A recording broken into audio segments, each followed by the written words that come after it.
Muy buenas tardes a todos los que nos acompañan en Arise, en uno más de nuestros webinars. En este caso va a ser un conversatorio sobre resiliencia editorial.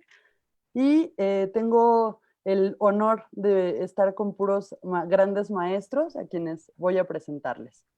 Está con nosotros Gustavo Wilches Chaux, quien se presenta a sí mismo como exalumno del terremoto de Popayán y exalumno del terremoto de Tierra Adentro, con un posgrado en el terremoto del eje cafetero. Estudió Derecho y Ciencias Políticas y Sociales en la Universidad de Cauca, en donde se graduó en 1977 con una tesis laureada sobre Derecho Ambiental. Paralelamente, estudió fotografía en el Fotoclub de la misma universidad, que en el 2020 cumple 50 años de fundado. Fue director regional del Servicio Nacional de Aprendizaje, SENA, en el Cauca, y como tal le correspondió diseñar y dirigir el programa de reconstrucción comunitaria adelantado por esa entidad con posterioridad al terremoto que en 1983 destruyó la ciudad de Popayán. Como resultado de esa experiencia, Gustavo escribió el libro Herramientas para la crisis, desastres, ecologismo y formación profesional, publicado por el SENA en 1989, y obtuvo la beca James Rook, otorgada por el Consejo Británico. Con esa beca estudió producción de audiovisuales en Bristol y manejó el desarrollo en Oxford.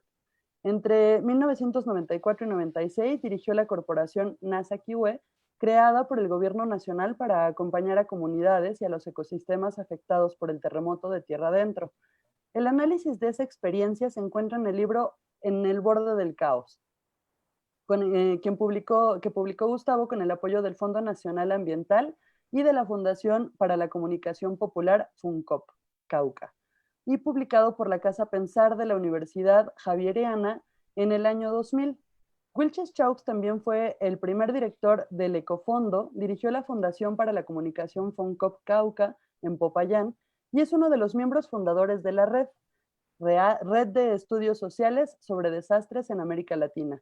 Ha escrito más de 20 libros, dentro de los que se destacan La letra con risa centra, ¿y qué es eso? Desarrollo sostenible, Auge, caída y levantamiento de Felipe Pinillo, mecánico y soldador, que es la guía de la Red para la Gestión Social del Riesgo, del Manual para enamorar a las cañadas, de nuestros deberes con la vida, la reubicación de San Cayetano, ni de riesgos, que son herramientas sociales para la gestión del riesgo, del suelo, del cielo y de regreso, y el universo amarrado a la pata de la cama, que estos son relatos verídicos de ciencia ficción.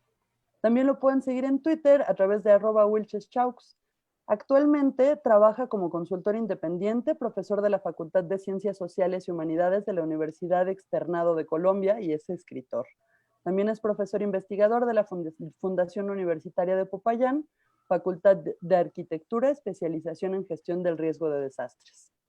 Bienvenido, Gustavo. Está con Muchas gracias, nosotros Lucy. Muy grato.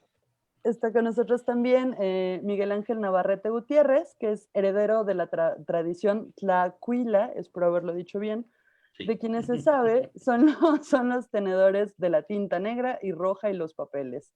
Miguel Ángel es quien desde hace 40 años ha sido guardián de la palabra impresa en tinta y papel. En sus 16 llegó a las artes gráficas por serendipia, un hallazgo mejor de aquello que se buscaba. Y se enamoró de ese mundo, del olor de la tinta, de la magia que tiene el sonido mecánico de las prensas, del proceso casi alquímico de transformar las ideas de un autor en un producto tangible. Y desde entonces no ha habido manera de deslindarse de ese mundo, ya fuera como impresor, como editor, diseñador gráfico, publicista o director de uno de los talleres más importantes de México, la Lotería Nacional. Él decía, yo quería hacer libro y se le concedió. Desde hace poco más de 7 años, organiza y construye equipo con sus compañeros en el taller de imprenta de la Universidad Autónoma de la Ciudad de México y bueno, quizá algún día no muy lejano decida volver a las letras, a las suyas, y se levanten siendo impresas. Por lo pronto, su compromiso está firme en la defensa de la labor del editor y del impresor, del producto impreso como aquello que se conserva y es digno de ser guardado. Miguel Ángel es, por supuesto, un romántico de las artes gráficas, pero también de la literatura, de la cultura y de la trascendencia que tiene una historia cuando se plasma en tinta y papel. Y con nosotros, por supuesto, está Victoria García Joly, quien es diseñadora gráfica de formación, pero también es socia fundadora y directora de arte de la revista Algarabía. Es conocedora de la tecnística Fundadora, metodológica, cofundadora o co-creadora. cofundadora, co-creadora de Algarabía. También es co-creadora de la tecnística metodología de investigación cualitativa de Aljamía, Inteligencia de Marca, basado en la semiótica aplicada. Ha recibido los premios A, Quorum y Arte Editorial, otorgado por la CANIEM, entre otros. Es autora de 6 libros, entre los que destacan el libro de las letras, de la A a la Z, y No es diccionario, en el 2010, Para amar el arte en el 2016 y Cuentos del armario en el 2018. Además, ha participado en antologías de minificción y cuento en México, Perú y Chile. Ejerció la docencia desde 1996 hasta el 2018. Desde el 2003 ha dictado más de 45 conferencias en distintas universidades a lo largo de todo el país. Ha participado en mesas redondas y paralelas de discusión sobre diseño gráfico, el diseño editorial, revistas culturales, revistas digitales, mercadotecnia, marca y docencia. Además, ha sido invitada a exponer su trabajo en el Archivero, el Museo de Arte Carrillo Gil, la Edimba, la UAM Xochimilco, en la Galería del Pasillo, en la UAM Coajimalpa durante el foro Comaprod en 2015 y en la Universidad de Guadalajara. Les doy la bienvenida y les agradezco muchísimo el acompañarnos este día aquí a conversar un poco sobre la resiliencia editorial. De entrada, me gustaría muchísimo que pudiéramos hablar sobre cómo ha ido evolucionando desde cada una de sus experiencias, cómo podemos percibir la evolución de los formatos del libro, pensando que viene desde la escritura en Sumeria, hasta luego vino la cuestión de los papiros, luego viene la cuestión de la imprenta de Gutenberg, ahora los formatos digitales. Desde su perspectiva, ¿cuál ha sido esta necesidad de evolucionar los formatos? Pues si quieren, puedo empezar yo. Sí, por Bueno, favor. pues es una historia intrincada que no tiene que ver con los contenidos, sino con los sustratos. El hombre empezó pintando en las paredes porque fue a donde, en los primeros lugares donde encontró, y obviamente no tenía, en aquel momento no había inventado el papel, no había inventado otro tipo de sustrato, y la pared fue el lugar ideal. Pero pues no fue casualidad, porque primero tuvo que descubrir los pigmentos y después con qué fijarlos, porque sabemos que el color ante la luz desaparece y ante el agua se disuelve.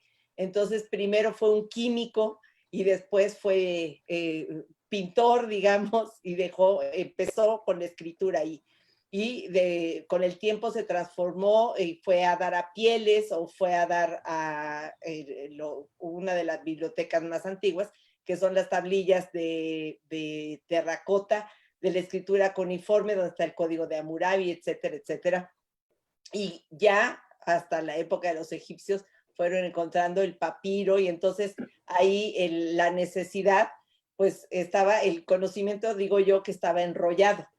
Pero un día descubrió que podía hacerlo libro, ¿no? Y que no tenía que desenrollar todo para llegar hasta el final, y que pues con pasar las páginas era muchísimo más fácil. Es decir, dice Humberto Eco que hay inventos que dejan de evolucionar porque han llegado a su grado de perfección. El libro, cuando con la imprenta, llegó a su grado de perfección.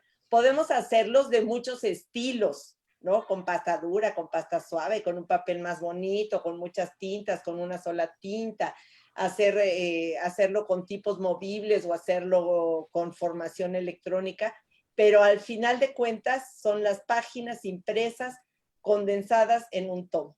Y dice Ulises Carrión que los escritores no escribimos libros, y tiene toda la razón. Lo que escribimos son textos, escribimos novelas, poesía, ensayo, narrativa, lo que quieran.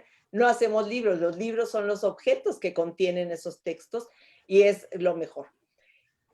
Y llega un punto donde también Humberto Eco se plantea esta pregunta y lo compara con con el jorobado de Notre Dame, de Víctor Hugo, donde Frollo señala un libro y después señala los vitrales de la iglesia y dice, señalando al libro, esto matará a aquello. Y la verdad es que los vitrales no perdieron su fin didáctico, porque era justamente para eso se ilustraban las caídas del Via Crucis, o cómo era la Virgen, o de qué color era, o dónde estaba, etcétera, porque era para educar.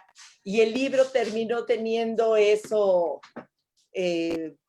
de ventaja, ¿no? Para educar sin necesidad de ir al lugar, sino que ya el libro podía venir contigo.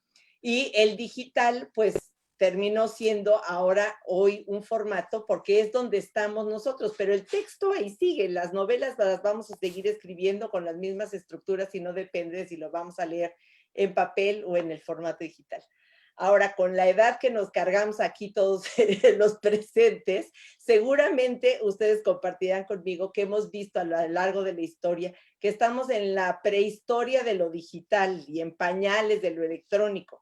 ¿Cuántos formatos y cuántas computadoras no vienen? O sea, en mi experiencia, lo que ha caducado una y otra y otra y otra vez es la tecnología.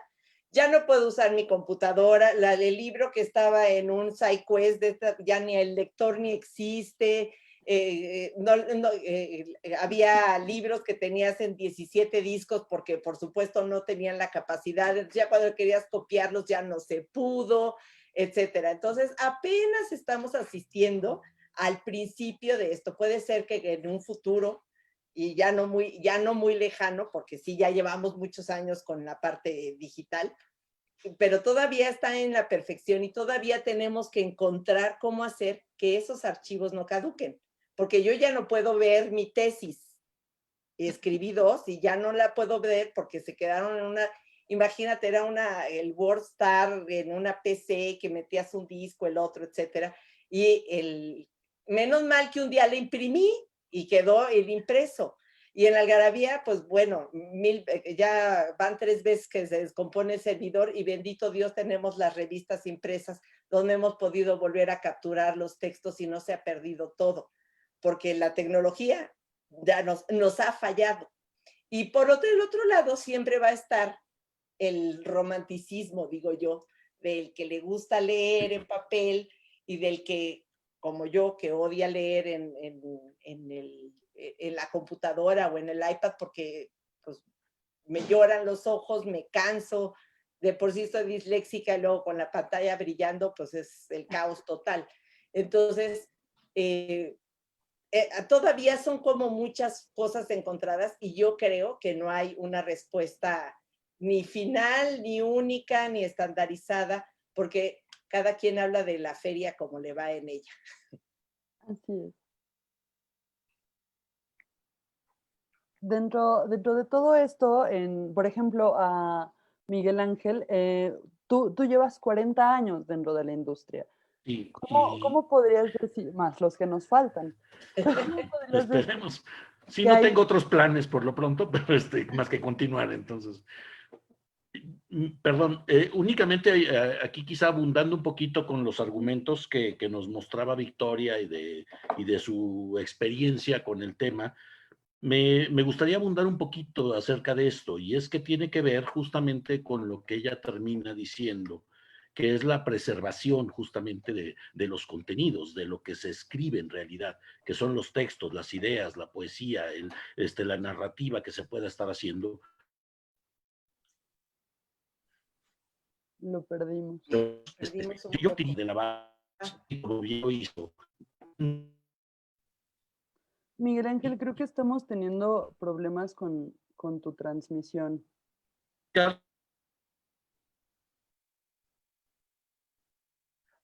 Bueno, en lo que podemos como restablecerlo, Gustavo, tú tienes una posibilidad, comentábamos hace unos días, justo que tienes de un lado la especialidad en el tema de gestión del riesgo, de prevención del riesgo, y por el otro también eres un autor. Entonces, toda esta cuestión de la evolución de los formatos, ¿cómo lo percibes dentro de estas especialidades? ¿Cómo crees que pueda ir evolucionando? ¿Cómo crees que ha sido el proceso de evolución? Pues mira, también parto de lo que estaba mencionando Victoria, en el sentido y lo que comenzaba a hablar Miguel Ángel, que ya lo recuperaremos ahora, pero primero decir que yo soy un adicto al libro objeto y que para mí una dimensión fundamental del libro es el olor y que a mí me fascina oler los libros y me fascina oler los libros viejos. He tenido la fortuna de heredar libros de las bibliotecas de mi abuelo paterno y de mi abuelo materno. Y aquí tengo, por ejemplo, este muy lindo que me regaló mi abuelo, La inteligencia de las flores, de Mauricio Maeterlinck.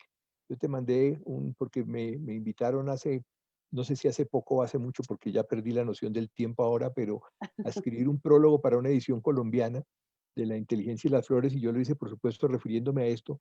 Pero una de las cosas lindas es que yo abro un libro de esos y me encuentro, por ejemplo, esto que ven ustedes, que son unas flores disecadas, seguramente por mi abuelo en medio de los libros, y en muchos de esos libros que eran de la biblioteca de mi mamá y de las bibliotecas de mis abuelos, aparecen esas flores disecadas, aparecen subrayados por ellos, y entonces es una especie de diálogos con ellos, pero también es un diálogo conmigo mismo cuando tomo un libro que para mí fue importantísimo cuando estaba en la adolescencia, por ejemplo, voy leyendo el libro y es un diálogo con el yo que era en ese entonces, y también me pregunto a veces cómo puede haber cambiado tanto un libro, porque a mí, a mí O me la gustaba mucho y percepción, ahora no ¿no? me Que gusta tienen tanto o al revés. Oye, Entonces, Gustavo, ¿y no te dejas recados? O sea, porque yo los dejo recados en las páginas de respeto, escribo cosas y cuando los abro años después te sorprendes de las cosas. Ahí me he encontrado cuentos, recados, cosas así, y cosas como para piensa en esto, busca el otro, así como una tarea que seguramente nunca hice. No te además, dejas así. además has dicho una palabra lindísima que es recados y que me evoca a un libro bello de Gabriela Mistral que se llama Recados contando a Chile. y que, Ajá. y que dicen una cosa muy linda en un prólogo a otro libro de un autor que se llama Benjamín Subercasó, dice, contar la patria es un acto de amor. Ay, Es qué bonito. lindísimo. Y entonces ahí has mencionado una palabra muy linda, pero entonces vamos a eso, a la adicción al libro, a la adicción al libro escrito, al libro objeto, y a una pregunta que estaba quedando planteada acá también, y es que, por supuesto, yo le agradezco muchísimo a todos los medios virtuales, a las plataformas. Esto que estamos haciendo aquí es gracias a la virtualidad, esto podemos comunicar. Yo tengo un hijo que vive en Los Ángeles, una hija que vive con su esposo y con su hijo, nuestro nieto, en Miami. Otras dos hijas mías viven acá en Bogotá y nos reunimos semanalmente y tenemos unas reuniones muy, muy agradables. O sea, agradezco mucho esto, pero también me doy cuenta de cómo nos vamos volviendo cada día más vulnerables, porque en últimas todas estas redes sociales, todas estas plataformas tienen dueños y dueños que tienen la llave y que en un momento dado pueden encenderla o apagarla. Yo admiro, por ejemplo, de los marinos que hoy viajan, cruzan el mar con sus naves guiándose por sistemas de georreferenciación, GPS, sistemas satelitales, etcétera, etcétera, pero que en el momento en que se llega a caer ese sistema, salen con un sextante y se orientan por las estrellas. Eso a mí me fascina. Y entonces una cosa en la que yo insisto muchísimo es, aprovechemos esto al máximo. Yo inclusive dudaba al principio de que aquí pudiera haber unos ambientes realmente cálidos, de que uno pudiera transmitir afecto a través de esto, y resulta que sí. Yo creo que aquí estamos experimentando un poco esa realidad, que puede haber un contacto humano, y a veces me pasa después de una reunión muy grata que me pongo a pensar si verdaderamente eso fue virtual o si fue presencial, porque hay una gratitud muy grande. Pero al mismo tiempo, me parece que tenemos que ir pensando en el momento en que hubiera un colapso, digamos, de las redes, cómo nos vamos a comunicar, cuál es el equivalente que vamos a tener a ese de los marinos que si se cayó el sistema satelital pueden salir a orientarse por las estrellas. Y me parece que eso hay que hacerlo, es El libro, importantísimo. la carta, El libro, en mi casa en la Popayán visita. tenemos toda la enciclopedia británica. que son como 20 tomos pesadísimos, grandísimos. Y alguien decía, pero si ya todo eso está digitalizado, todo eso está en internet, ¿por qué no bota eso? Yo les decía, porque el momento en que haya un pulso electromagnético, por cualquier razón, y se borren todos esos archivos, por lo menos por una guerra nuclear o por una explosión de algún cuerpo celeste cercano, por lo menos con estos tomos de la Enciclopedia Británica nos podemos construir un búnker para meternos debajo. Entonces, de todas maneras, sí hay un enorme desafío, y es ver, a mí me pasa exactamente lo mismo con muchos archivos, y con archivos de video, por ejemplo, ya los tengo en unos formatos que no se pueden leer, los famosos discos que no hubo Compacto, posibilidad de sí. hacer la transferencia. Entonces, ¿cómo lo hacemos? Pero ahí hay cosas muy interesantes y que también tienen que ver con lo que se ha hablado acá. Uno, siempre, y eso no lo alcanzamos a comentar con Lucy, que en poco tiempo hemos hablado tantas cosas, como si ya somos Ya viejos somos amigos amigos. desde hace un día, pero eh, la famosa señal que enviaron en el Voyager, ¿se acuerdan? Una Ujú. señal que enviaron en el Voyager para decir si unos extraterrestres se encuentran con esto, ¿cómo les decimos de dónde mandamos esto? De quiénes fabricaron esto? ¿Dónde se construyó? Etcétera, etcétera. Entonces eso es muy interesante porque, claro, también es muy difícil si uno no sabe, si uno no es arqueólogo y no sabe el alfabeto egipcio, descifrar unas inscripciones egipcias o descifrar qué significan todos estos dibujos en las piedras que existen en nuestros países, que son absolutamente maravillosas. Todo ese arte rupestre maravilloso, ¿qué quiere decir? Pero de todas maneras, han aguantado muchísimo tiempo, han aguantado muchísimo tiempo, y en cambio estos archivos que quedan estos archivos que quedan en, en, en archivos digitales son de una vulnerabilidad también sumamente grande. Entonces, ahí hay dos cosas que son interesantes y que también alcanzó a mencionar, mencionó Victoria ahora, Humberto Eco, en ese libro que se llama En busca de la lengua perfecta. Hay un ejemplo que a mí me parece lindísimo, y es que dice que, bueno, se hace un cementerio de desechos nucleares y se pone un aviso y se dice: aquí hay un desechos nucleares, aquí no se puede construir, pero resulta que dentro de 1000 años esos desechos nucleares van a seguir siendo radioactivos. Entonces, ¿cómo se pone un mensaje que pueda ser leído dentro de 1000 años? ¿Quién lo va a entender? Y entonces lo que él dice es: hay que acudir al mito. Y hay que acudir al mito para que, por ejemplo, se sepa que ahí no se puede construir, y ahí no se puede construir. Entonces viene el mito de que ahí no se puede construir porque ahí asustan, porque ahí hay espantos. Y entonces ahí viene otra cosa que a mí me parece importantísima, y es el mito como memoria. El mito es una de esas tantas palabras que han sido secuestradas y violadas, porque el mito lo han convertido en sinónimo de mentira, en sinónimo Ajá. de error. Entonces se habla sobre mitos sobre el COVID, mitos sobre el cambio climático, mitos sobre el SIDA, mitos sobre esto, mitos sobre lo otro, cuando el mito es una cosmovisión que le da sentido a la existencia, que nos compromete con la existencia. Y ahí hay una cosa importantísima. Y otra cosa que es importantísima también es el cuerpo como memoria. El cuerpo como memoria, y todas las memorias que nosotros archivamos en el cuerpo, las memorias heredadas. Mi abuelo era de una zona de Colombia, nació en una zona de Colombia que se llama el Chocó, que es una zona muy selvática, hoy muy golpeada por la violencia. Y resulta que años después yo voy, mi abuelo salió de allá cuando tenía 10 años, años después yo voy allá y comienzo a preguntar por gente, por sitios, por quebradas, por nombres, y me dicen: ¿usted ya había venido acá? No. Y entonces, ¿por qué sabe todo eso? Dice: porque yo he heredado memorias. Uno hereda las memorias, y esas memorias las hereda en la leche materna, y las hereda a través del mito, pero también del mito familiar, pero el mito no como mentira, no como error, sino el mito como cosmovisión que lo compromete a uno. Y con todos sus signos, como el totemismo y como Por finalmente favor. todos los créditos religiosos, o sea, todos los credos religiosos, tienen su fundamento también en esa significación, que sean valores para los que sigan después de nosotros. Aquí Así el es. tema, y con lo que me quedé hace un momento que me quedé desconectado, era justamente con el origen de querer hacer que nuestras ideas o nuestros sentimientos pues, se preserven y pasen a través de nuestro propio tiempo. La palabra grafía viene justamente del carbón, y que fue el primer instrumento con el que se registra de forma gráfica una idea, que bien pudo ser la cacería o bien pudieron ser muchas cosas. A partir de ese origen, justamente los sustratos son los que se han venido cambiando, como bien dijo Victoria, Y si bien toda la historia ya la brincamos en un salto cuántico hasta llegar al Renacimiento con la imprenta de Gutenberg, el verdadero talento tecnológico no fue tanto en sí la imprenta, que tecnológicamente era una prensa de uvas que se utilizó, en donde el verdadero valor fue el tipo móvil, el que yo pueda estar utilizando una misma letra para estar armando páginas y crear volúmenes.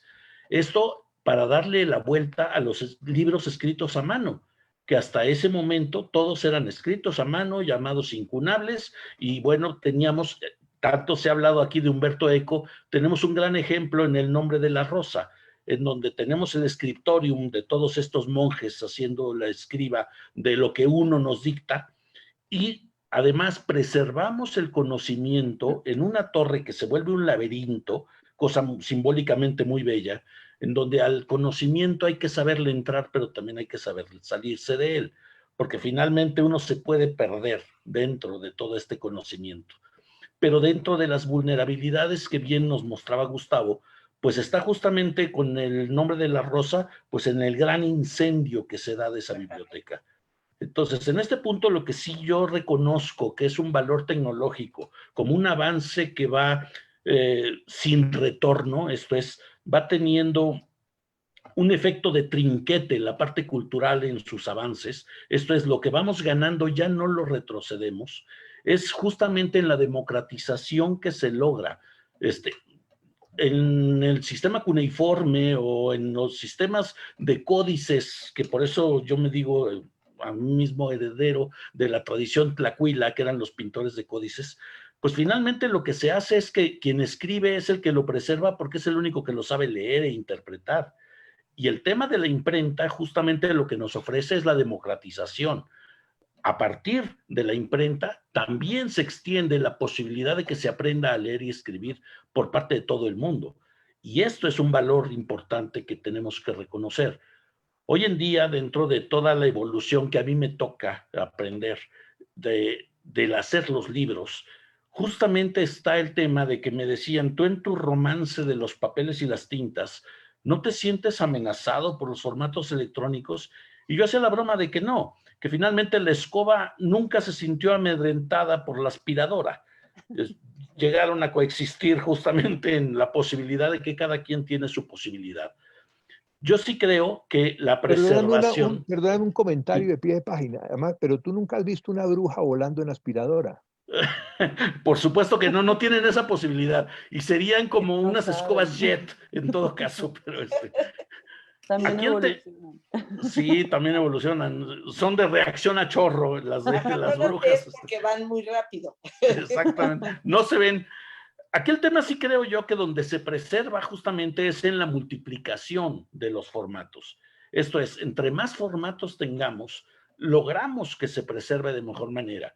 Si contenemos la Biblioteca Británica en sus volúmenes impresos, bien por ese tema, pero también pueden estar en una nube, también pueden estar en discos de muchos formatos, y el tema es que lo que nosotros como humanidad generamos de cultura se preserve a toda costa y por cualquier medio, porque ese es el conocimiento que sirve de base para los que vengan después de nosotros. Exactamente.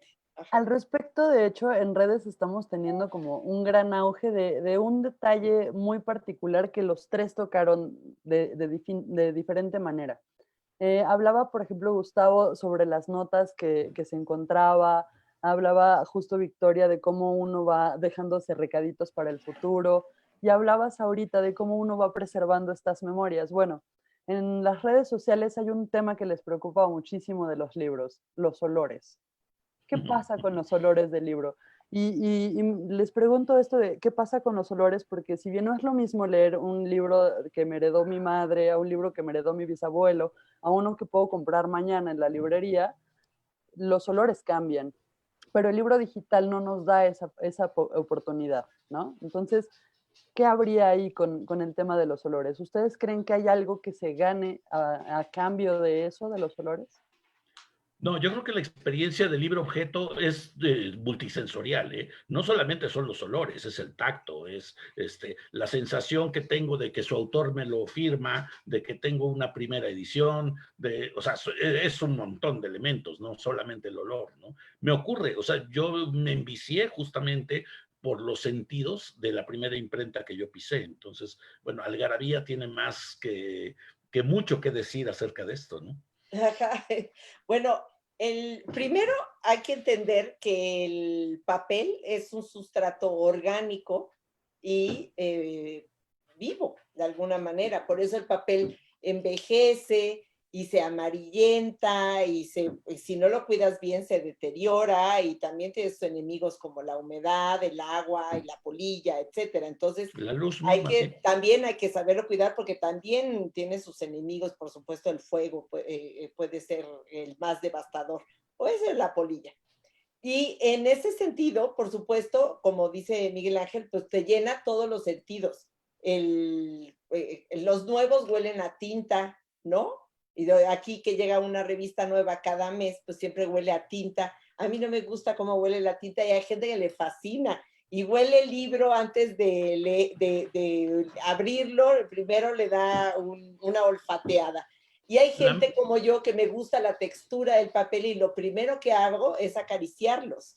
Y por Lamento supuesto, mucho pues, decir una cosa. en la parte digital la acaricias y cambias la página, porque no, usas el tacto para eliminar lo que no quieres leer, entonces no puedes hacer eso. Aunque hay sus truquitos, puede haber sus truquitos, ¿no? Como también puedes buscar, cuando vas subrayo y subrayo todo el libro, pues tienes la posibilidad de ir a buscar todo lo que subrayaste, y te lo pone todo en un archivito anexo. Dice, tienes todo esto subrayado, y puedes encontrar la palabra clave de lo que andabas buscando, y no volver a releer todo. Tiene esas ventajas, lo que decía Gustavo, ¿no? Pues cuando vas para adelante, no vas para atrás, y hay cosas que se pierden y cosas que se ganan. ¿Qué se pierde, por ejemplo, en el libro digital? El oficio del arte editorial. Tú, para componer una página, buscas que los renglones sean exactos, que no haya rosarios, que no haya ríos, que no haya viudas, que no haya huérfanos, y todos estos pobladores. Buscas que la tipografía no esté tan separada, que la mancha tipográfica, dice Emil Ruder, tiene que ser del 65% de intensidad del negro, etc. Y te rompes la cabeza de partes años haciendo filigrana con la tipografía, las palabras, llamas al editor, ya no cabe aquí, tengo el programa, ¿no? Etc.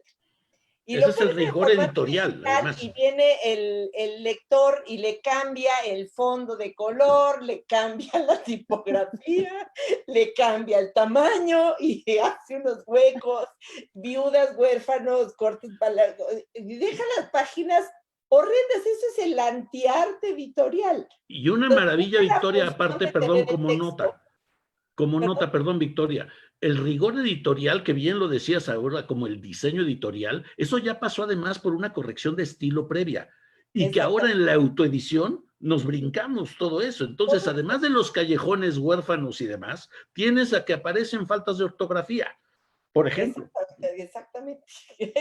Y entonces el pobre lector ya está expuesto a leer en digital con todos los errores de párrafo habidos y por haber, ¿no? La sangría, que es una cosa romántica, de que se ponía la marca de párrafo, porque antes de más o menos 1600 y pico, la puntuación básicamente todavía no existía, no estaba estandarizada. Entonces, para empezar, había marcas de párrafo. Era un calderón para entrar y la doble S para terminar el párrafo. Y porque no había punto y aparte. Entonces, esos se imprimían en rojo, pero luego eso resultaba muy caro, porque acuérdense que el rojo, la tinta roja, siempre ha sido lo más caro de producir, porque es el tinte, el más apreciado, pero también siempre fue tóxico y también siempre fue venenoso. Entonces, pues luego terminan ahorrándose la impresión y quedó el agujero, el hueco. De ahí viene por eso se llama sangría, porque era del color rojo de la sangre. Y ese tipo de cosas, pues ya en el libro digital ya es, o sea, ya ni siquiera es mito, ya es historia antigua, ya es algo que no se va a practicar, como ya no escribimos poemas en las paredes, ¿no? Ni hacemos grabados bajo relieves para contar la historia de una ciudad, porque ya no somos romanos, ya no somos griegos, ya no somos pintores rupestres. Pero ahí el libro todavía se mantiene, y mientras más amorosamente y más cuidadosamente hagamos los libros, más lo vamos a defender de su caducamiento, digamos. Sí, su caducidad finalmente. Ajá. Y bueno, en Fahrenheit lo tenemos, ¿no? O sea, había que preservarlo, las historias, en la memoria de cada quien, porque el libro me lo va a quemar en el momento que se pueda la patrulla, ¿no? Lamento tenerles una muy mala noticia a todos. Y esto es demostrar que los Reyes Magos sí existen, pero no son los que pensamos. Esto es, los libros, todo el mundo habla de que cuando se compra un libro o se recibe un libro nuevo, lo primero que hacemos es oler la tinta. Tengo que decirles la mala noticia, la tinta no es la que huele. Lo que huele es una serie de compuestos solventes que son aditivos al momento de la impresión, pero no es la tinta misma. Entonces, generalmente todo el mundo decimos el olor a tinta y no es precisamente la tinta lo que huele, ¿no? Lamento mucho la mala noticia. Y tienes toda la razón, Victoria. El tema de los pigmentos ha sido toda una historia, y justamente el rojo de la cochinilla, o sea, fue algo muy preciado a partir de la conquista en América, porque justamente de aquí se lo llevaban al igual que el pigmento de la púrpura, ¿no? Entonces, bueno, dentro de esto es bellísimo entender que para poder nosotros hacer papel impreso, los chinos lo hicieron justamente con carbón y alúmina, ¿no? O sea, finalmente la tinta china, o sea, de ese color negro, proviene del hollín de las chimeneas. Entonces, en este punto sí, el crear nosotros los pigmentos para los distintos placeres que nos dio esa nostalgia romántica de hacer esas capitulares con florituras y con tal, bueno, se utilizó hasta polvo de oro para poder iniciar una obra, por ejemplo, ¿no? Entonces, dentro de esto, sí, lo estamos perdiendo con el libro electrónico, pero ganamos otras cosas, ¿no? Entonces, al menos preservar el conocimiento de cómo lo hacían vale la pena. Queridos, voy a interrumpirlos un poco porque tenemos mucha interacción en redes sociales y Qué padre. sobre todo son felicitaciones. Está Mara Uribe saludando a todos, Alexandra Martínez Medina también saludando, Giovanna Osorio saludando desde Bogotá, Colombia. Está también Irma Nimbe. Saludos a todos y un fuerte abrazo a Miguel Ángel. Y está también Betty Izquierdo felicitando a todos, y que no hay nada mejor que sentir y oler un libro. Blanca Mónica Indaburo Parrales, el olor de un libro es irreemplazable. Si bien es cierto, la tecnología facilita el acceso a la información, es hermoso pasar las páginas de los libros, y cuando los vuelvo a leer resurgen los recuerdos de momentos en que los leí por primera vez. Y bueno, hay como un montón más, pero justamente ahora que estamos dentro de todo el tema del romanticismo por el libro, por las tintas, por los olores, ¿qué hay de esta situación que nos ha traído el COVID en el mundo editorial? No sé si quieras comenzar tú, Gustavo, tal vez. Y yo quiero de todas maneras conectar con algunos de los puntos rápidamente que se mencionaron antes. Uno sobre los olores. Yo creo que aquí, pues por lo menos a Miguel Ángel y a mí nos tocó la época del mimeógrafo, el mimeógrafo de alcohol. Yo también, Y, así como bebés también me tocó. Eres muy joven, Victoria. No les voy a decir mi edad, pero no soy no se tan te nota, joven. pero si tú lo dices así será. Pero acuérdense que a uno le entregaba un examen y uno estaba preocupadísimo porque uno no había no había estudiado, y entonces estaba muy asustado, y apenas le entregaban el examen recién salido del mimeógrafo, Y uno lo olía. aspiraba y quedaba absolutamente tranquilo. Pero era un olor amenazante. En mi No, caso fue un no. olor muy amenazante. Y quedaba quedaba totalmente tranquilo después de oler el olor En del mi escuela mimeógrafo. Y otra, imprimían con tinta morada, además. claro, y otra cosa que yo no quisiera pasar por alto es el linotipo. Sí. Ese prodigio, y que creo que todavía primero es un computador mecánico, es un computador analógico, y entiendo, en honor del señor Mergenthaler, que es el aparato con más piezas móviles que existen. Generaba, por supuesto, también unos problemas colaterales, y era el saturnismo, la intoxicación por plomo, porque Así es. parte de ese computador Era un analógico crisol donde era lo fundió. un horno, un crisol donde fundían plomo. Así es. Era una enfermedad, digamos, era la profesión hereditaria, pero la enfermedad del saturnismo también hereditaria. Exacto. Pero yo ahí aprendí también a leer al revés, porque Ujú. como los lingotes salían al revés y se armaban al revés, entonces uno aprendía a leer al revés y a partir Sí, de ahí hice, por Oye, está ejemplo, un todo libro de claro. palíndromos, porque Ajá, yo ok. sí. aprendí con relativa facilidad a leer al revés y a hacer poemas palíndromos y todo, pero eso es gracias al Claro. linotipo. Sí, es Pero de una todas visión de maneras, espejo la que se necesita, ¿no? O sea, por Exactamente. supuesto, y- pero ya va quedando uno formateado, sí, sin después de duda. eso va quedando Formateado. formateado. Pero vale la Ujú. pena decir que el linotipo fue un salto tecnológico que tardó 400 años. O sea, Exacto. finalmente del tipo móvil pasamos a que se hiciera una línea fundida. Esto es, en lugar de yo ir armando en cajitas Uno por letra por uno. letra, yo la tecleaba en una máquina mecánica que iba fundiendo las matrices para que se hiciera toda una línea y entonces yo iba formando las líneas ágatas de las medidas de las páginas que fundamentalmente fueron para los periódicos. Ya que se hacía la impresión, se vaciaban todas esas líneas otra vez al crisol a fundirlo y arranca de nuevo, ¿no? Entonces, efectivamente, ahora se ponen en las sedes de los periódicos casi como monumentos las máquinas de linotipo, ¿no? Porque finalmente, pues eso fue el avance tecnológico antes de que viniera nada digital, ¿no? Pero ahora, en ventaja también de los libros digitales, lo que estábamos hablando, el sustrato del libro impreso es el papel, lo que implica una presión muy grande sobre los bosques, sobre recursos naturales, etcétera, etcétera. Entonces, eso en este momento no existe. Y lo otro también es el espacio que ocupan. Es decir, Sí, en una cosa muy grande uno puede tener la enciclopedia británica y uno puede tener los libros heredados de todos sus antepasados, pero si en un espacio, si en un apartamento que es del tamaño promedio más o menos en que vive mucha gente, si tienes la enciclopedia británica, tienes que salirte a dormir al corredor afuera, porque no te va a caer. Entonces, también también por supuesto hay muchas ventajas.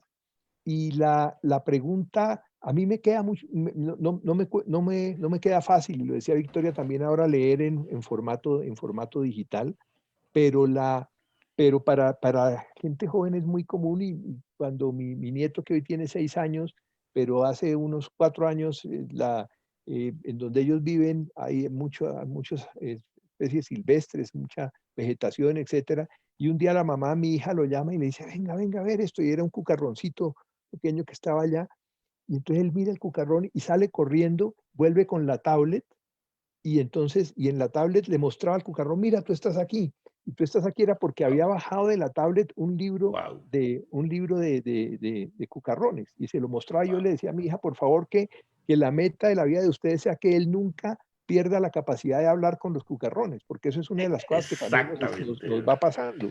Yo digo que nosotros, exactamente. cada ser humano en ese periodo mágico de 9 meses en que nos formamos en el vientre materno, pasamos de ser seres unicelulares cuando el espermatozoide paterno fecunda el óvulo materno, se forma un primer ser unicelular y a lo largo de 9 meses repetimos toda la historia de la vida en la Tierra hasta que nace un ser humano. Entonces Ok. es imposible que no tengamos algo de esa historia guardada. Y yo creo que una de las cosas que hay que digamos, empeñarnos en el campo de la educación es precisamente que eso no se olvide, que se mantenga y que no nos pase como después en otro contexto, pero creo que era Bertrand Russell cuando decía, a los 8 años abandoné la educación para entrar a la escuela. ¿Sí? No, entonces es que, digamos que todo ese potencial maravilloso y esa capacidad que tienen los niños y que hoy es, además, volvemos a un tema y es no, Patti, antes de retirarse, de pasar tras bambalinas, dijo que hablemos un poco sobre el mundo después de esto. Es que tenemos necesariamente que recobrar unas maneras olvidadas de relacionarnos con otros seres vivos. Tenemos que comenzar a aprender a hablar con el agua, a leer las nubes, a entendernos. Y ahí mi maestra, ahí tengo un libro que se llama Cómo hablar Doggish, pero cuando leo el libro me lo sé todo porque tengo una maestra que es la que me está enseñando permanentemente que es cuadrúpeda y peluda. Pero entonces eso es fundamental, es absolutamente fundamental porque si la especie humana Hablamos de que hay que salvar el planeta y lo que hay que salvar es la posibilidad de que la especie humana siga formando parte del planeta y los humanos solos no podemos. Necesitamos dejar la arrogancia al lado y es una de las cosas que digamos que yo al maestro coronavirus me parece que es importante, es que ha obligado a los seres humanos a dejar al lado la arrogancia. A uno lo adornan con títulos honoríficos, doctor, maestro, etcétera. En este momento el único con el que yo me siento identificado es ex-perto, experto, porque resulta que todo lo que uno creía que sabía está quedando derogado con esto. Tenemos que comenzar nuevos aprendizajes. Entonces, así como bajamos una información de internet, de pronto tenemos que irnos a un códice o tenemos que irnos a una roca donde los antepasados han hecho dibujos y tratar de preguntarle entonces a los paleontólogos y a los arqueólogos esto qué quiere decir para comenzar a hacer esos diálogos de saberes, esos diálogos intergeneracionales. Y otra cosa, y vuelvo a lo que nos recomendaba Patricia, yo vengo insistiendo hace tiempo y yo creo que allá en México, o sea, no creo porque he tenido la fortuna de tener varias reuniones con gente de México. La pregunta más común allá y acá y en muchas partes es cómo irá a ser el mundo cuando salgamos de esto. Y yo digo, más que hacernos la pregunta cómo irá a ser el mundo, es cómo queremos que sea el mundo y a qué me comprometo yo para que sea como yo creo que debe ser.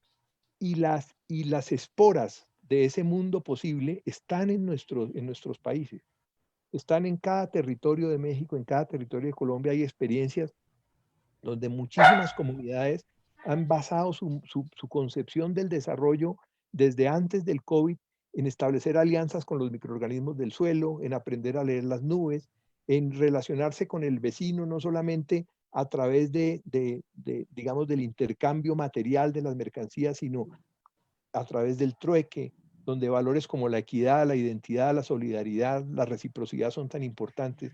Creo que eso es lo que va a permitir que los seres humanos sigamos en la Tierra.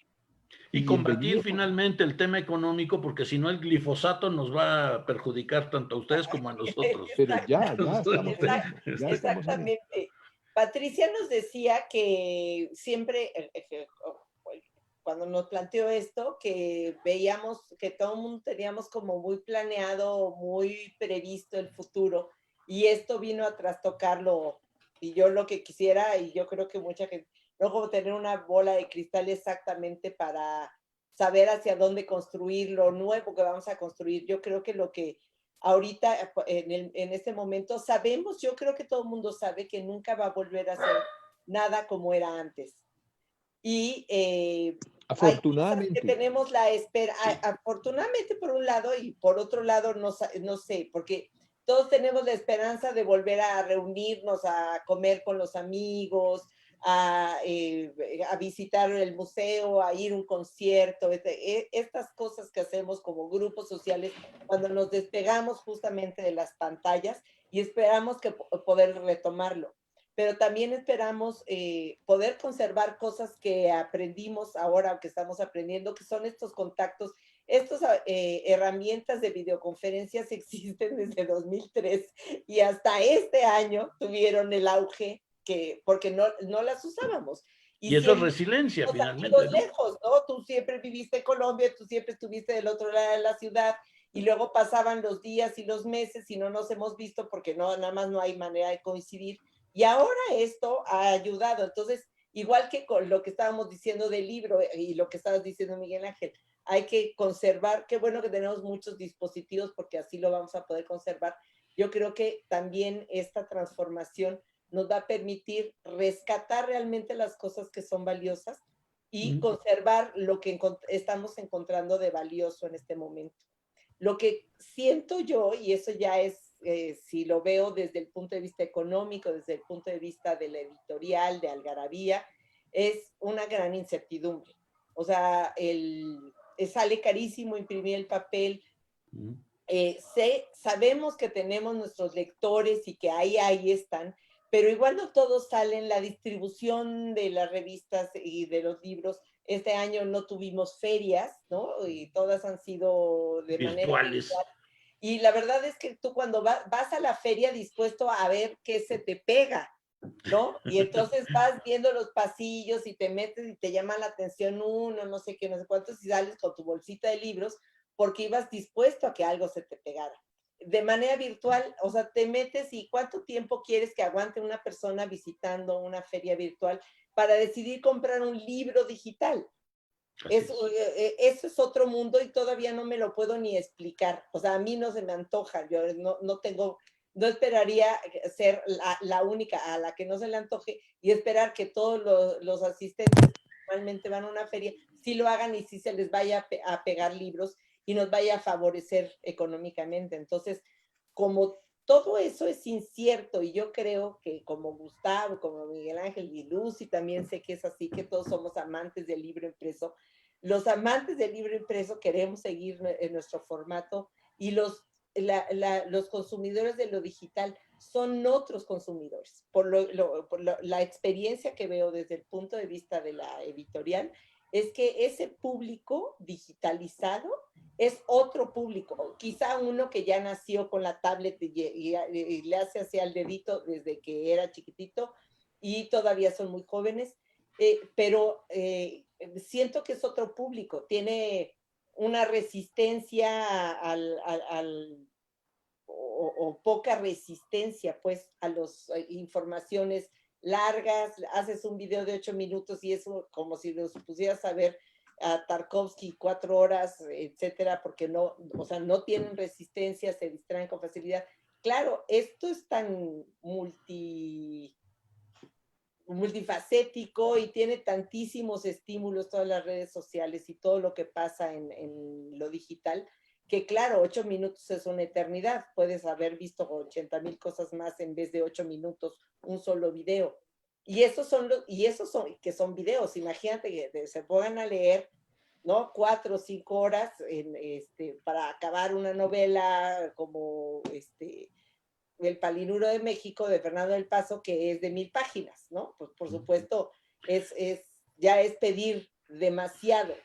Pues ya Entonces, inventamos la minificción, ya inventamos los microrrelatos. El microrrelato, el cuento, incluso el cuento corto, es un formato, y la poesía también, es un formato muy amigable para lo digital, porque acaba rápido, porque te da el golpe pronto, etcétera. Pero entonces La también razón de Twitter esa era también, ¿no? O sea, tienes un número limitado de caracteres y tienes que expresar una idea en ese número. Mira, yo sí creo que tenemos como enemigos de nuestras pasiones, como lo decíamos hace rato, la inmediatez y la economía. Yo sí creo que ahora los mercados, como tal, que siempre acaban gobernando de muchas maneras, buscan esa inmediatez, tener el recurso a la mano y la otra al menor costo posible. Y es ridículo pensarlo, ¿no? Cuando ahora, por ejemplo, el agua te cuesta, una botella de agua te cuesta y la pornografía es gratuita. Cuando el valor hace 30 años era exactamente lo contrario, ¿no? Entonces ahora, por ejemplo, en ese tema de la inmediatez y la economía, los formatos digitales y electrónicos para cualquier contenido es muchísimo más barato que yo echar a andar una prensa, disponer de qué tipo de papeles y procesos para tener un volumen impreso. Yo creo, dentro de mi romanticismo, yo te diría que yo sí creo que a la larga, coexistiendo ambos formatos, lo que sí ocurrirá es que tendrá que merecerse el contenido, el mérito de ser impreso en papel, porque lo que cuesta, o sea, tendrá que valerlo. O sea, y ese sí es un hecho, ¿no? Pero aparte, lo que estabas diciendo, como es barato, luego tampoco estamos acostumbrados a pagar lo que está en las redes. Sin duda alguna. A pagar 120 pesos por un libro. ¿Por qué me va a costar tan?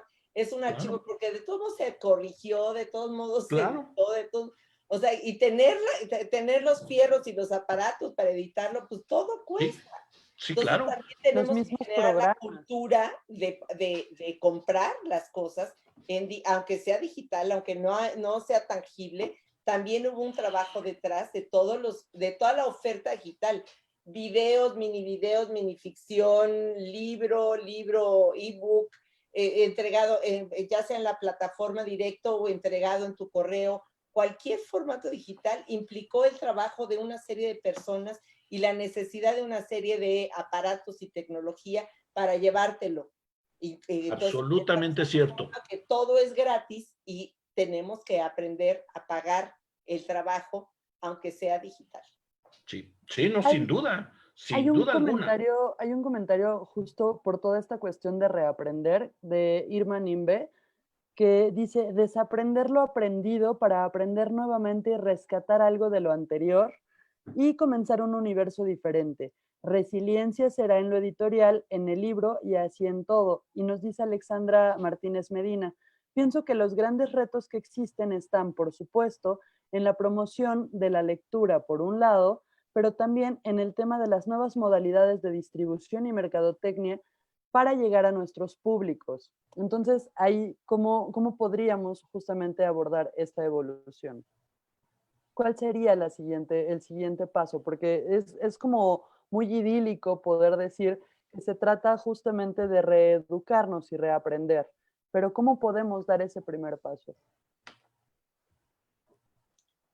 A ver, yo hago un comentario a partir de, porque yo cuando Lucy muy amable me invitó acá y yo le dije, pero yo quiero decirle que yo soy de la industria editorial, sé que soy un usuario feliz, pero de todas maneras, yo, digamos, creo que hay una cosa Nos muy surgen de importante. esos, ¿eh? Creo que hay una cosa y es que, digamos, el desafío de cuál es la información que tú compartes en este momento.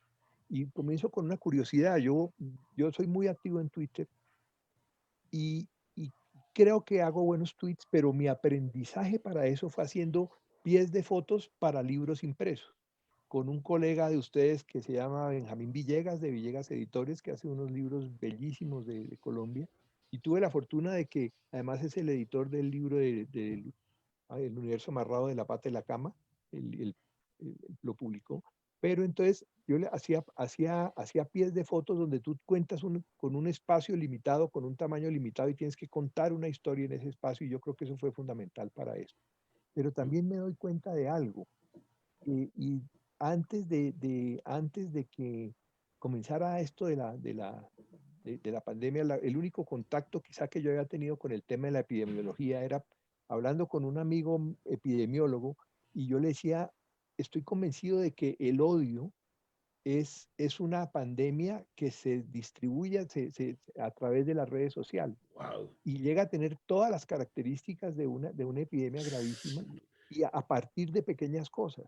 Y Y así como Twitter es el mejor escenario para verlo, claro que sí. impresionante, y Claro que entonces sí. se va volviendo un remolino y hay grandes odiadores, para no citar personas, el señor Trump, por ejemplo, No, que se encargan de llenar y nuestros equivalentes en moneda nacional, pero que se encargan es precisamente de regar odio.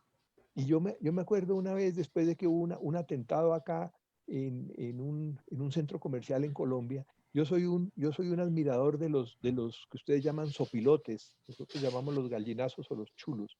Para mí es mi ave predilecta. y Y tienen a resulta los que, cóndores allá.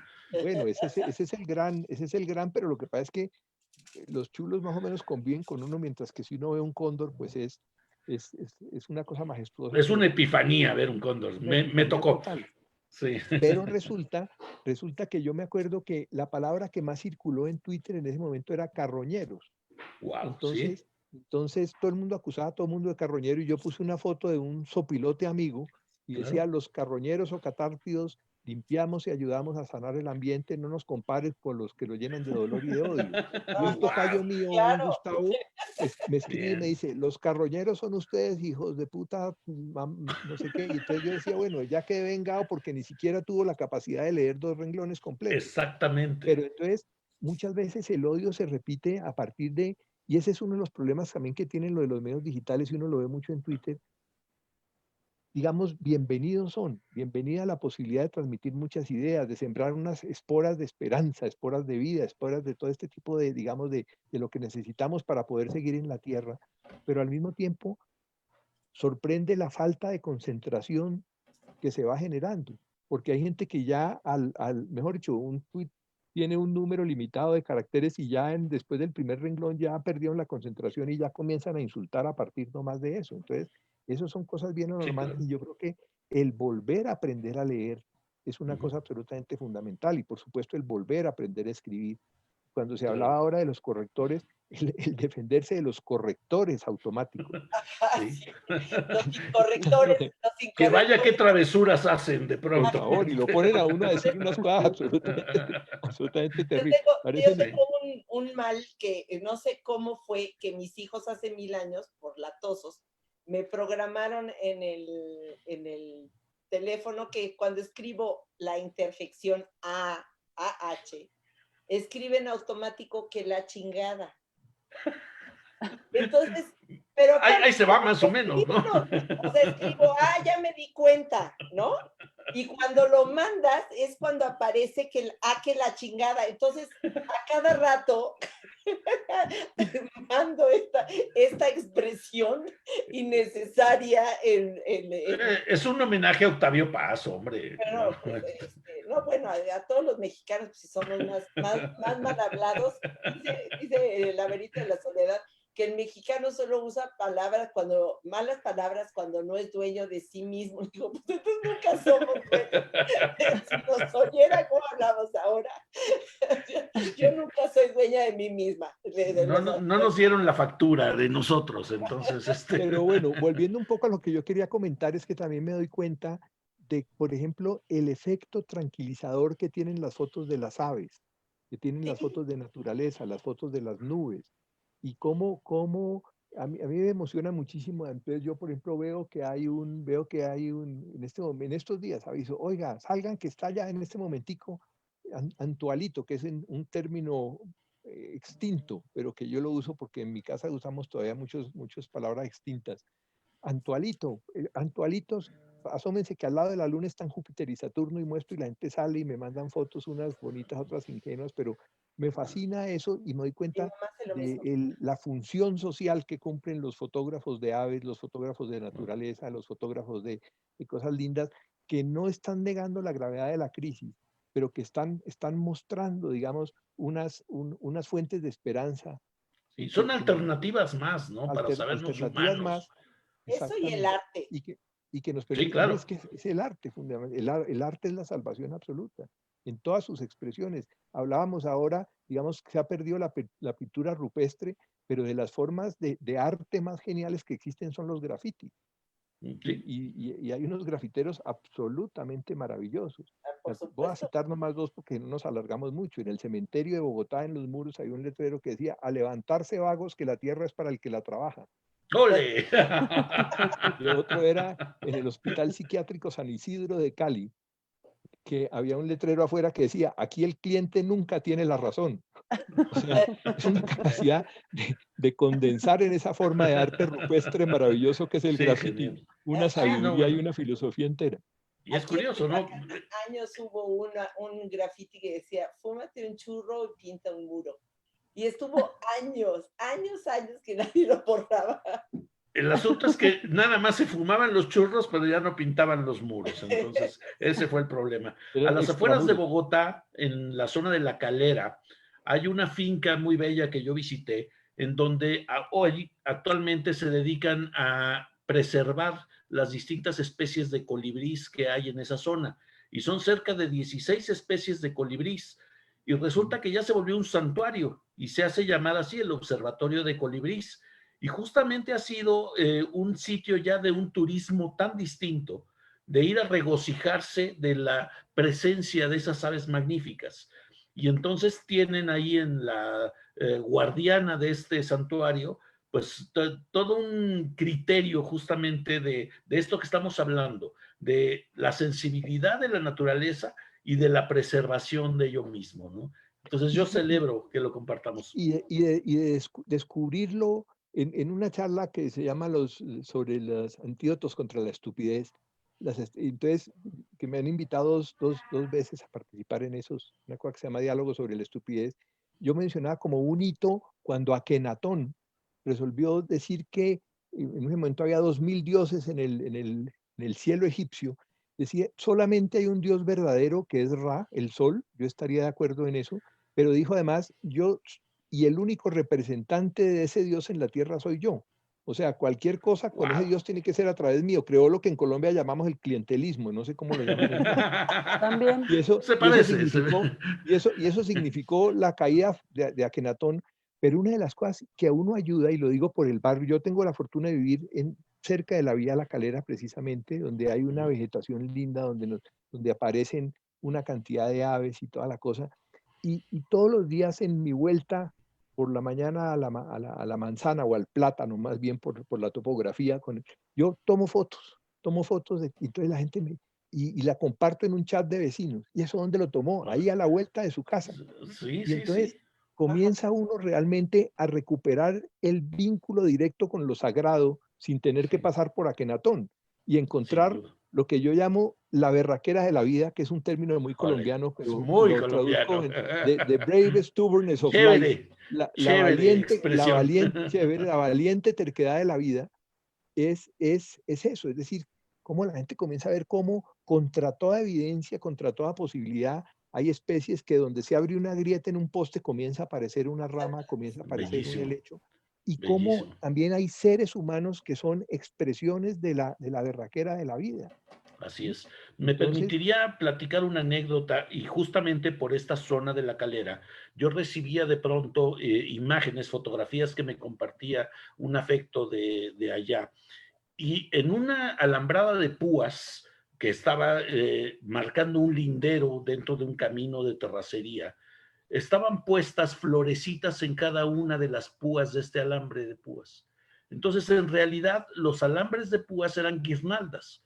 O sea, pero el único pie de foto que me mandan sobre esta imagen fue decir, ¿puedes imaginar las manitas que hicieron esto? Y para mí fue un poema completo. O sea, en realidad, tanto la imagen como el descubrir la respuesta. ¿Qué manitas fueron las que en esa inocencia pudieron ir poniendo una florecita en cada una de las púas de ese alambre? Entonces, efectivamente, vale la pena el que no perdamos ni la capacidad de sorprendernos de ello, ni la otra, la promoción de que la sensibilidad sea la que vaya por delante nuestro, ¿no? Así es. Bellísimo. luego, ya para ir cerrando todo este tema, que francamente estoy fascinada de cómo una cosa nos fue llevando a otra y finalmente todo nos remitió a la preservación de nuestro entorno para poder continuar como una nueva normalidad, ¿no? Me gustaría, porque en Arise estamos como muy comprometidos con la reducción del riesgo de desastres y sobre todo con compartir el conocimiento de cómo es que nosotros percibimos esta reducción del riesgo de desastres, cómo lo gestionamos, cómo podemos de alguna manera invitar a la gente a que se sensibilice dentro de estos temas. Entonces, me gustaría que cada uno de ustedes, desde su contexto, desde su experiencia, pudieran compartirnos como una idea que podría o no, podría bien dar una respuesta o abrir unas preguntas que podríamos decir que dejar en el público, ¿no? Un dato importante que les detone nuevas respuestas para a lo mejor ser esas manitas que ponen la guirnalda. Entonces, Wow. si quieren, por favor, no sé quién quiera comenzar ahí al respecto. Van.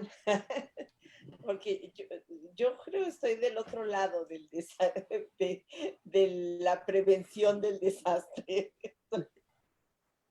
Últimamente me ha pasado todo en los últimos 4 años, es un desastre tras otro, entonces creo que, pero también lo que veo es que hay, o lo que me ha pasado, son cosas inevitables, ¿no? Lo que puedes evitar es que la consecuencia sea catastrófica, ¿no? Como se te daña el departamento en el terremoto, pues lo que puedes evitar es que no se caiga el edificio o qué hacer o cómo restaurarlo, pero no puedes evitar a menos que no vivas en ese lugar donde, ¿no?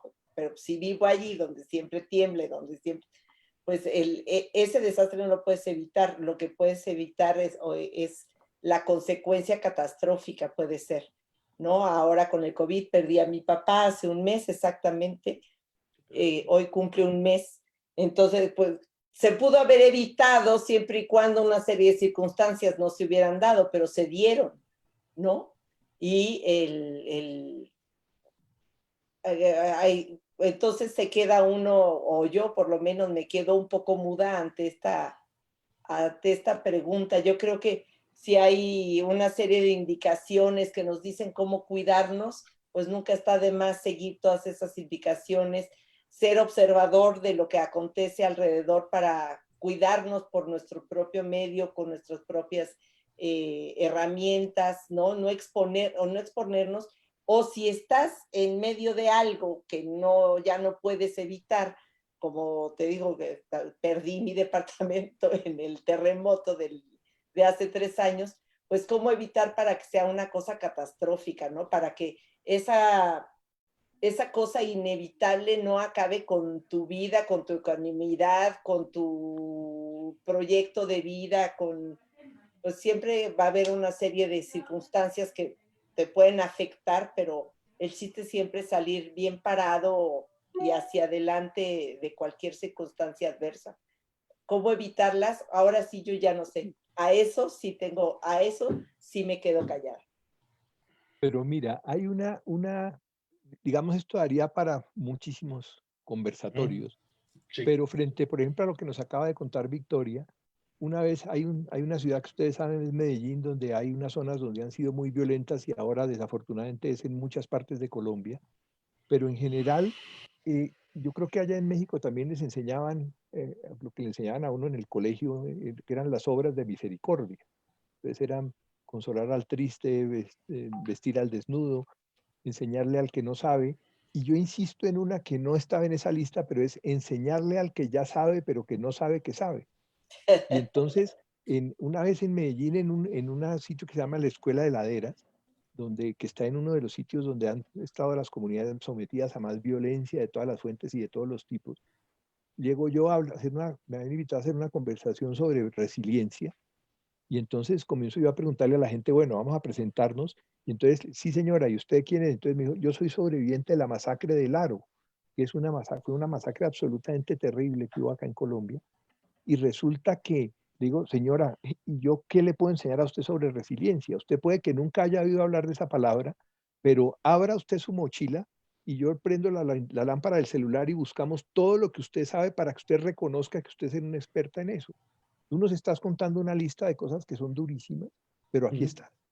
Y entonces en el momento en que tú comiences a racionalizar cuáles fueron todos los recursos de berraquera de la vida, de brave stubbornness of life, que en un momento te han permitido que esas situaciones tan absolutamente dolorosas, cuando se muere un ser querido, se muere una parte de uno y uno tiene que nacer un nuevo uno sin ese ser, o tiene que aprender a seguir conversando con ese ser en los sueños y a verlo en otras presencias, pero todas son recursos que tú tienes allí. Yo no sé si Patti me puede ayudar, si puedo compartir pantalla un segundito. Claro que sí. Está, Me parece está, que tienes la posibilidad en este momento sí, ya. perfecto. ¿Están viendo ahí? Ajá. Qué hermoso. Esto es un ejemplo. Esa Esta plantita. foto, esta foto es del 2014 y queda en un túnel. Por encima sube una carretera a La Calera, precisamente, Miguel, y esto queda sobre la circunvalar abajo. En el 2014 yo tomo esta fotografía. Ustedes ven allí que hay unos círculos concéntricos porque cada vez que pasa un carro hace girar esa rama y cada hojita dibuja un círculo.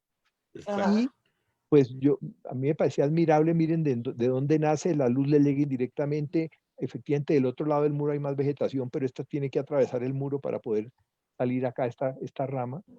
Y en el 2017 ya desapareció. Ah, qué pena. Y entonces le hago yo el duelo, le tomo una foto y a los 2 días ya había salido otra vez. Wow, Y qué después bien. mandan a limpiar el túnel y vuelve y aparece otra vez. Y entonces, y ahora tengo que actualizar la foto, pero es impresionante. Y un taxista un día, porque a todo el que pasaba por ahí, un taxista le cuento yo por favor, sí, pero es que el sonido molesta. Le cuento yo al taxista, le digo, mire eso, y el hombre me cuenta esta historia. Me dice que él era soldado profesional y en un sitio que se llama el Cañón de las Hermosas, que como su nombre lo indica es un sitio bellísimo, lo matan materialmente. O sea, le tiran una granada en un combate, en un encuentro con la guerrilla, le tiran una granada, después le pegan 2 tiros, los compañeros lo sacan convencidos de que ya estaba muerto, y resulta que el hombre después comienza a mostrar signos de que respiraba, de que estaba vivo, agoniza muchísimo tiempo en el hospital, y cuando después lo pensionan después de varios meses, y él me cuenta que con la pensión compra el taxi, y a raíz de este cuento me dice esto: yo le apuesto todo al acuerdo de paz y al proceso de paz en Colombia, porque cuando haya paz, yo quiero ir con mi familia a que mi mujer y mis hijos conozcan ese sitio tan hermoso. Yo decía, qué prodigio. Primero, que lo haya inspirado esta rama a contar esa historia, y qué prodigio que un hombre a quien lo han matado en un sitio, su aspiración es que haya paz para poder ir con su mujer y con sus hijos A compartir la belleza que le dejó eso. a mí Wow. me emocionaba y me costaba trabajo contar esta historia que les acabo de contar. Veo ya con alegría que estoy aprendiendo a contarla sin llorar, porque no podía hacerlo. Y antes de apagar, simplemente paso rápidamente: miren esta maravilla. Esta es otra muestra. Y así estamos absolutamente rodeados. Y ustedes, si salen a dar una vuelta a la manzana, van a encontrar que en cada grieta, como dice en el famoso poema de Borges, la ergástula es oscura, pero puede haber, en medio de tu encierro puede haber una luz, una grieta, una luz, una hendidura. El destino es fatal como la flecha, pero bueno, en las grietas está Dios que acecha. O sea, es cómo logramos nosotros, a partir de estos ejemplos concretos, tanto de plantas, de otros seres humanos, también, que es maravilloso, cómo logramos entonces ayudar a, digamos, a que la gente encuentre en sí misma todos esos recursos, ¿no? Y yo creo que eso es lo que finalmente nos permite continuar viviendo. Yo creo que estamos justo en un momento crítico para la humanidad, y ocupándome un poquito del humanismo, justamente, rescatando lo que de historia tengamos como valores todos, podemos reconocer que, como bien decía Gustavo, estamos rodeados de odiadores profesionales, vivimos en ambientes hostiles, competitivos, perversos en muchas ocasiones, y lo que queda en el fondo para mí, y Lucy, quizá esto no vaya a evitar las catástrofes, quizá no voy a poder prevenirlas, pero como sociedad yo sí creo que la apuesta más allá, por ejemplo, de las religiones, sí está en la promoción de la conciencia humana, sí está en el criterio ético de lo que está bien y lo que está mal. Y Sí. no hay mejor manera de poder continuar, en mi caso, que también puedo yo contar tragedias que me permiten hoy en día sonreír de una manera diferente, poder decirles que finalmente donde yo puedo encontrar un consuelo para continuar es justamente en perseguir la virtud. Y la virtud como modelo para vivir, perseguir el bien, la verdad, la belleza. O sea, por supuesto que eso es lo que me da justificación y me permite saber que lo que estoy haciendo vale la pena. Y en ese sentido, todas las mañanas me despierto con esa ilusión. Te agradezco muchísimo, Lucy, el que nos invitaras a todos. No, muchísimas gracias a ustedes por aceptar reunirse el día de hoy para poder tener esta conversación. La verdad es que para mí, y lo externé a todo el equipo de Arise, era muy importante también acercar al sector editorial a estos temas como para poder saber qué es lo que está pasando dentro de distintas áreas, ¿no? Y quisiera cerrar con una reflexión que nos pusieron en redes, la misma y participativa Irma Nimbe, quien dice que justamente todo esto, a partir de las fotografías de Gustavo, pone: el bombardeo de Hiroshima y Nagasaki. El emperador dio un comunicado en el que dijo: lo único que nos queda es ayudarnos los unos a los otros. A los otros. Wow. Y agradezco muchísimo a todos los que nos acompañaron y estuvieron participando a través de las redes sociales. Les recordamos que dentro de Arise estamos siempre buscando como compartir la reducción del riesgo de desastre y acercar y sensibilizar a nuevos públicos. Los dejamos en un momento más con nuestras redes sociales. Y eso sería todo. Muchísimas gracias. Muchísimas gracias, gracias compañeros, gracias Lucy. Encantadísimo. Gracias Un a todos. abrazo, mil gracias, sigamos en contacto. Claro Que que así sí, sea. un placer.